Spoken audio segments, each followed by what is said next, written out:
If you know that you want those earrings that you saw your favorite creator on TikTok wearing, and you only have to put your thumb on your phone and you never have to go to another site, like that, reducing that friction is obviously a major goal of merchants in order to be able to acquire new customers and fulfill on their expectations. So it really is, where are people shopping? How can you be there? And how can you make it as easy as possible for them to get what they want?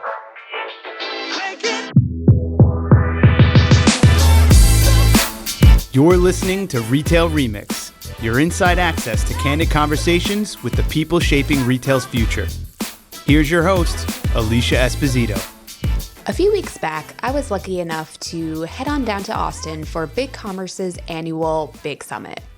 Now, this is where the executive team, all team members, clients, and partners all come together in one room, or I guess I should say a few rooms, to talk about what's happening within the world of BigCommerce, what's going to happen next, and really elevate all of the clients that have seen success in elevating their e-com and omnichannel brand experiences. We recorded quite a few episodes while at Big Summit, so stay tuned for more. But today we're going to kick things off with a great conversation I had with Sharon Gee, SVP and GM of Omnichannel at BigCommerce and SVP of Sales and Partnerships at Feedonomics.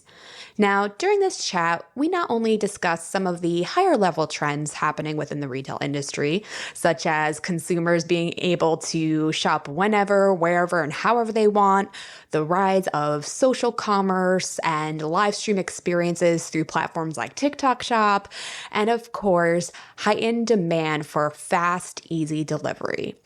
This ties to some really exciting news coming out of the event, including a new partnership or expanded partnership Feedonomics has with Amazon that enables instant commerce. So we get into what exactly that is, how the companies are enabling this, and what it really indicates for the future of retail as a whole. Listen in, because Sharon has so much great experience and expertise in retail. So if you're curious about what the future holds for this new category of instant commerce, she has some answers for you. Sharon, thanks so much for being on the show. It's great to have you on. Yeah, thank you. So to start, why don't you share a little bit of context into your role at Feedonomics and basically how Feedonomics plays into like the much larger, broader, big commerce ecosystem and how that impacts your day-to-day, your roles and responsibilities. Sure. So I've been at BigCommerce for 5 years, actually. Joined to lead the partnership program that interfaced and created a relationship between BigCommerce and the channels that help our customers drive traffic to their sites or sell on multiple marketplaces. So that includes the omnichannel partners like Google, Amazon, Meta, TikTok, Walmart, Target, all those channels. And what became really clear a number of years ago now, about 3 years ago, was the quality of product data that merchants were sending to these channels on integrations was really driving their success in terms of conversion. So if you send Air Zoom Pegasus to Google instead of Nike Air Zoom Pegasus size 10 men's running shoe in blue, you obviously don't get as good a conversion. So this created kind of the need for us to find a market leader in product feed management because omnichannel was really expanding. And so I helped lead the acquisition thesis at BigCommerce for us to acquire Feedonomics, which is the market leader in enterprise feed management. And what's great about Feedonomics is it works across any platform, right? You don't have to be on a specific e-commerce platform in order to get good quality product data wherever it lives, whether it's in a PIM or whether it's in an ERP or whether you're pulling it from an e-commerce system. You can take it, pull it all together, optimize it, and then send it in the format that a channel needs in order to drive conversion. Because we're very much in this world now of feed fruits and vegetables to the AI to deliver you the conversion it's looking for. And that's what Feedonomics does. It optimizes product catalog data to the tune of billions of SKUs.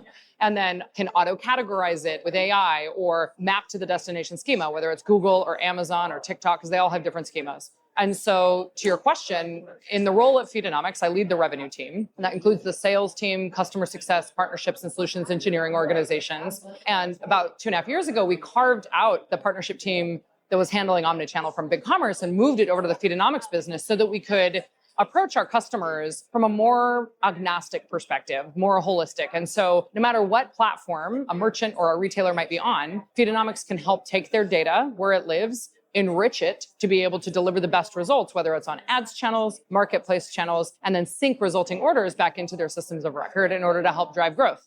So from a day-to-day perspective, what that means is we're a product line within the BigCommerce family of brands. You've got BigCommerce and Feedonomics and MakeSwift, and we work really closely together, but in an open philosophy that allows us to bring the right technology and solution to a customer based on what their needs are. So that origin story, so to speak, kind of speaks to, I think, the reality that a lot of merchants and retailers are living in, that they do essentially need to be everywhere, right? Yep. And they need to ensure that the product information, all of that data is consistent and that is updated in real time based on what the consumer is needing and expecting during those buying journey. Omnichannel is an imperative. You have to be where your shoppers are. Yeah, absolutely. But with that in mind, what other sub trends are emerging with this new reality? Where are you seeing the most demand, or I guess the most focus from the merchant's perspective? Are they saying I'm really focusing on Amazon or TikTok Shop, or is it, we have this big ecosystem now, we just can't manage it all? What's top of mind for them right now? Yeah, I think everybody obviously is trying to do more with less, right? And so, the major search channels, Google and Microsoft and others,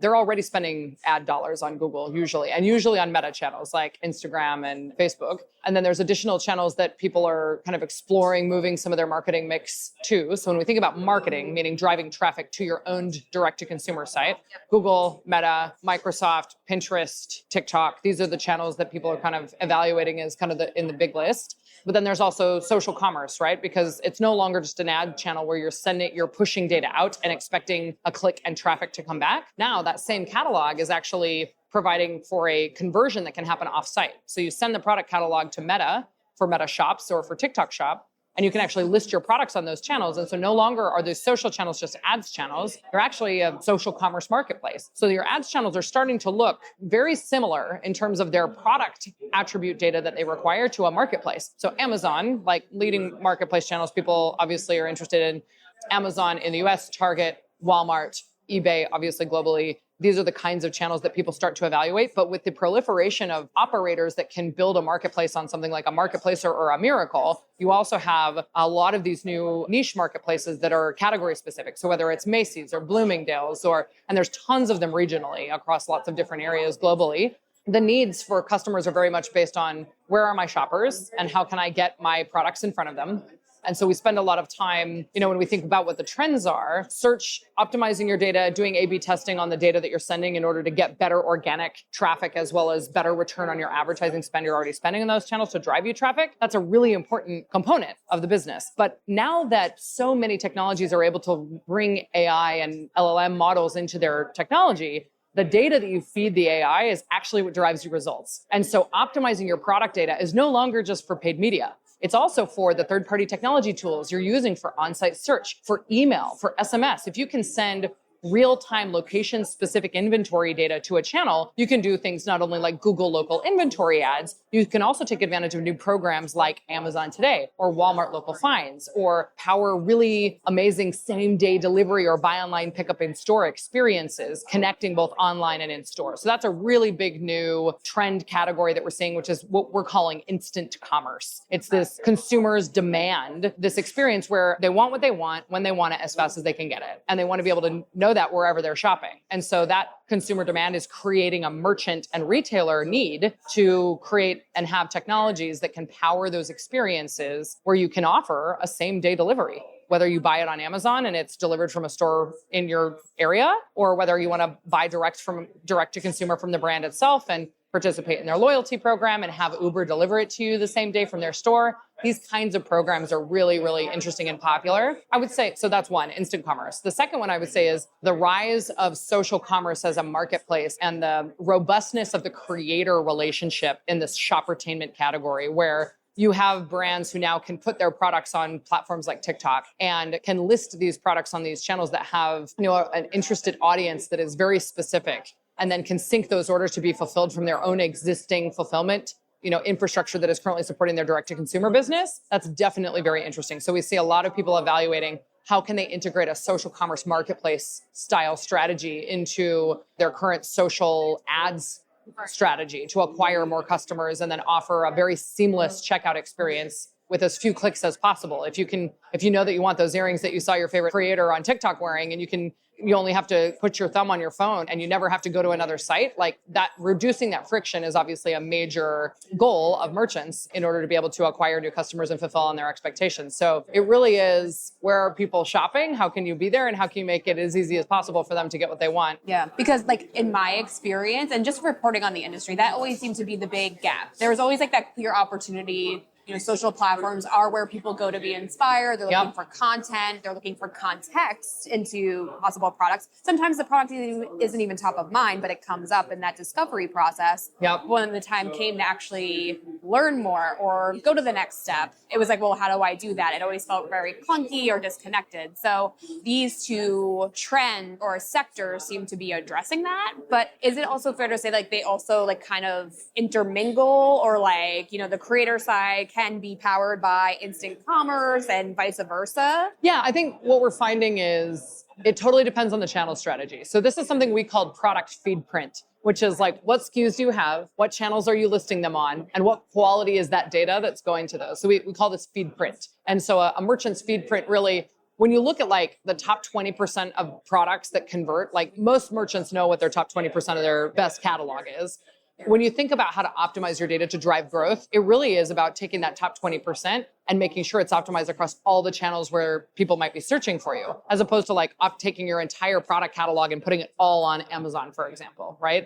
So people have this, not only a channel mix strategy and a marketing mix where they decide how much media to spend against these channels, but also a merchandising mix. Like, which SKUs are you going to put on which channels, and how do you merchandise them? Are you bundling them and kitting them on Amazon? Are you doing exclusive collaborations with creators on Instagram, so that there's urgency for people to click that button because it's a unique collaboration with their favorite creator? So there's lots of different ways that brands and retailers are taking advantage of the different channels, and there's no one right way. And so you can imagine a store-based retailer probably has if they have many, many relationships with suppliers, they need to get that data into their own systems cleanly and optimize it so that they can use it for things like on-site search, for loyalty campaigns, for emails, for SMS programs, as well as to be able to then list it on the channels that drive back traffic. But that in-store retailer might also take advantage of a marketplace capability where they can offer a much broader assortment online because they have these vendor relationships and they don't have to hold the inventory. And they also might decide to do things like offer buy on Amazon, pick up in store, because then they're leveraging their footprint as a warehouse. So all of these things can kind of hang together. And I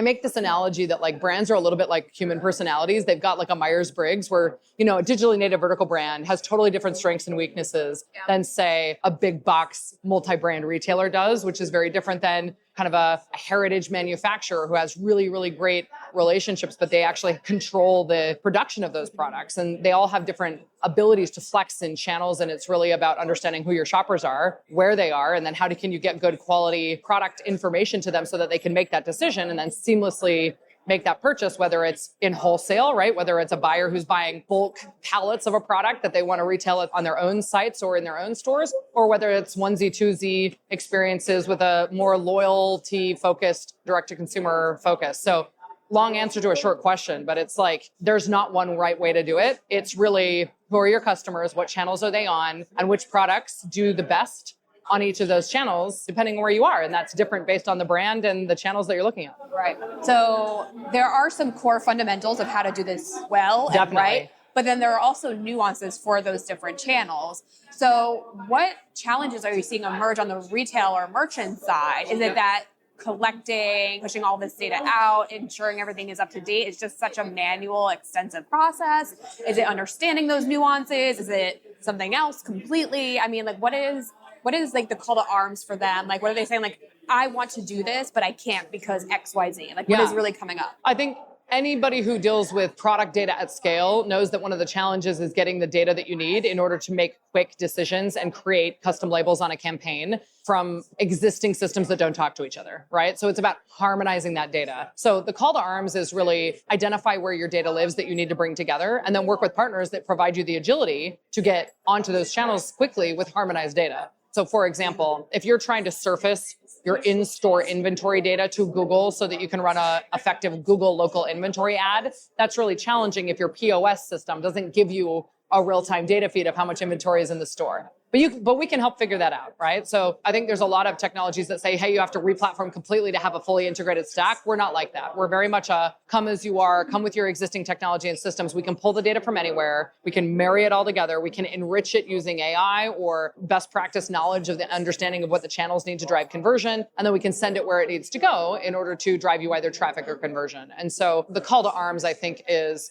understand where your shoppers are, understand what data you would like to surface to them to offer an experience that meets their expectations or delights them, whether that's, I need to know where my inventory is and what my daily inventory count is to surface it on things like Amazon Today programs, and then be able to map that and say, here's where the data lives, and then work with partners who can help you bring it together and in a dynamic way, get live on one channel or globally across many. So start local with one channel, but make sure you've chosen partners that can scale. So how are you bringing partners into the fold? How are you ensuring that you're building the relationships and the capabilities that merchants do need in order to enable instant commerce and to enable these creator activations that are going to be, at least in my opinion, like increasingly critical for relevance? Yeah, Feedonomics, we're lucky in that the partnership and kind of the sisterhood with Big Commerce holistically. What an amazing ecosystem of partners we have, both technology and agency, but particularly partners like Google and Target and TikTok and Meta and Amazon and Walmart. These are amazing partners of ours where we've worked to identify how to remove friction in this experience, because these technology companies are offering new program features all the time. But that doesn't mean merchants know how to take advantage of them or make it easy. It's not necessarily easy to use them, because anytime doing something new is hard, even if it's a new program that you might be able to, make really good outsized return on investment on. But it's like you have to help them get over the hump of the challenge of doing something new. And so we partner with these technology partners and the agencies who help understand best practices on them in order to be able to help merchants get live fast. And so whether that means technology subsidies for Feedonomics licenses and partnerships with these partners, we represent 60,000 customers in many cases to Google or Meta, and we can have a conversation. So working with a partner like Feedonomics and BigCommerce, we have these conversations for many, many, many merchants. And so when we knock on the door and say, hey, Google, help our customer do something, we've already have a dedicated work stream of support and best practices and training and enablement and technical support and all of those things. And so it's all about how do we make the experience good for the customer. And in this case, if the merchant is looking to onboard to a new program, we've got agencies and tech partners who are all geared around that same goal of making it as easy as possible for a merchant to adopt a new program. That's great. Can you share any examples of how, say, instant commerce, for instance, really comes to life, either real world example or a hypothetical example, just to showcase, I guess, how the technology comes to life and, how we go from concept to actual execution and reality? Yeah. So instant commerce requires us to have an understanding of the location specific inventory, right? Because we have to know that there's 10 units of this product in a specific location so that we can advertise on Google and say, hey, there are 10 of this in a store near you, right? As an example. So Google local inventory ads, that's a perfect example of a program where we make sure that we surface that within instant commerce. So that's more of an advertising use case. A marketplace use case and program that's kind of is in this instant commerce, buy online, pick up in store, or same day delivery is like Amazon Today. So we've partnered really closely with Amazon in order to build a pre-integrated solution where merchants work with Feedonomics in order to provide their catalog. We can pull it from anywhere, lots of different formats. And then their inventory, and on a daily basis, and every 15 minutes at minimum, we need to be able to sync that inventory to the channel.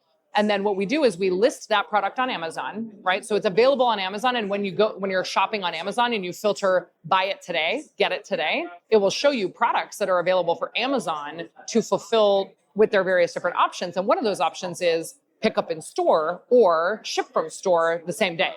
So same day delivery or pick up in store. And so if a merchant has elected to participate in this program, wherever their store is, there's a radius where Amazon will surface these offers to shoppers on Amazon, and they will get free delivery from that store if they're a Prime shopper the same way they would from an Amazon warehouse. And so you can buy on Amazon, ship from a local store, buy on Amazon, and the customer can elect to pick up at a local store. So this is a really interesting program because merchants are actually able to drive in-store traffic to their stores from traffic that they acquired on Amazon, or offer a really amazing customer benefit, which is a same-day delivery. So imagine if you're, selling Halloween gear in advance of October and your son decides he wants to be be a pirate instead of Spider-Man. Like, you want to be able to make those choices very quick. Yeah. So I think there's so many use cases around. We just have increasing demands as shoppers for our own desired experiences. And so it's really about making sure you can work with partners like Feedonomics who can get that data from wherever it lives, your catalog from whether it's your e-commerce platform or your product information management solution or your ERP, surface that to the channels with the inventory data that allows an offer to be time relevant, to say, no, we know that this product is in store, and then be able to have it either fulfilled via an Amazon fleet delivery driver or have a customer go right to a store and pick it up. So you mentioned that BigCommerce is kind of like a come as you are sort of company, that there are no requirements, but are there like best practices as far as like how advanced or extensive a merchant's tech stack should be in order for this to like go flawlessly? Like, I guess I'm trying to think of like all the different stages of maturity or growth for a merchant. Are there any technical requirements that we should be calling out or unpacking for something like this? Yeah, I think like those who are able to take advantage of this, obviously you need to have stores, right? So if you're surfacing inventory from stores, that's kind of a requirement. It's a requirement to do things like to be either listing or selling on the channel. And so like if you're selling, like in order to list products on Amazon, you have to be an Amazon seller as an example. And so if we're evaluating what kind of merchants in their maturity are a good fit. BigCommerce and Feedonomics. Feedonomics is a leader. We power feeds for 30% of the Internet Retailer 1000. And so that's definitely upper mid-market and the enterprise. We work with really large global brands with many regions and can handle that. But we also work with fast-growing brands and retailers. And so upper mid-market and enterprise are obviously really good fits because there's a certain requirement of how many stores they have, what kind of technology they probably have in place, but there's no requirement around which e-commerce platform someone has to be using in order for us to be able to get the data from their systems of record. So we work with people on many different e-commerce platforms, sometimes even custom-built solutions. And as long as we can access the data, we're able to surface it to the various different channels because we've built the integration into Google and Meta and Amazon, et cetera. And I'm sure there are cases where you help them almost scale or expand where they can sell because of the capabilities that we've been discussing. Exactly. And because of the partnerships with these channel partners, they're often the ones saying, hey, we know that this category is doing really well. We'd like to acquire more brands or merchants in this category. So we're constantly bringing opportunities to our customers around, hey, we know that, for example, we just did an announcement with YouTube last week around, a new opportunity and a subsidy for those who are looking to participate in YouTube shopping. And so we're constantly rolling out new programs where these partners need good access to quality product catalog data in order to be able to power this experience, because the catalog data, the title, the description, the attributes, this is what allows a platform that runs on search relevancy to know, is this pair of shoes for women or men, and what color is it and what size is it, so that they can surface you a very similar pair of shoes in that color as well. So as far as partnerships or any new developments or anything coming down the pipeline for Feedonomics that is especially exciting, especially as it relates to all of these new instant commerce opportunities and sales opportunities? Yeah, I think, we're at the summit, we've announced our partnership with Shein and our integration there, YouTube, Google, local inventory ads, Target Plus, obviously Amazon today, Walmart local finds. We have many, many, many partnerships that we're excited to be supporting, whether it's on the ads or the social commerce or the marketplace side. And so I think, TikTok Shop is an example that a lot of folks are focused on in advance of holiday. If there are programs that people are interested in, we're always interested in understanding which new channels are coming up. And I think the agility and ability to take advantage of new programs as they're released is one of the big benefits of working with a partner like Feedonomics, because it's really hard for internal brand teams to become an expert in all of those channels globally. And so luckily that's our job, and we can work with the brands and merchants to partner to do so. Awesome. So exciting. Sharon, thank you so much for taking the time out to chat with me and break this all down for me. It's super, I think, relevant and important, and especially on the consumer side. I mean, they want to shop anywhere, everywhere, and in that contextual way. So it's clear that you guys are helping support that. Yeah. Thank you for the time. All right, folks, that's it for today. But like I mentioned, we have more coming to you from Big Summit. Be sure to subscribe to the show. That way you get the latest and greatest episodes delivered right to your device. And of course, stay tuned for even more great chats with industry experts and practitioners who are digging into what's happening now and what's next in the retail industry. But for now, that's it for today. We'll see you next time. Take care.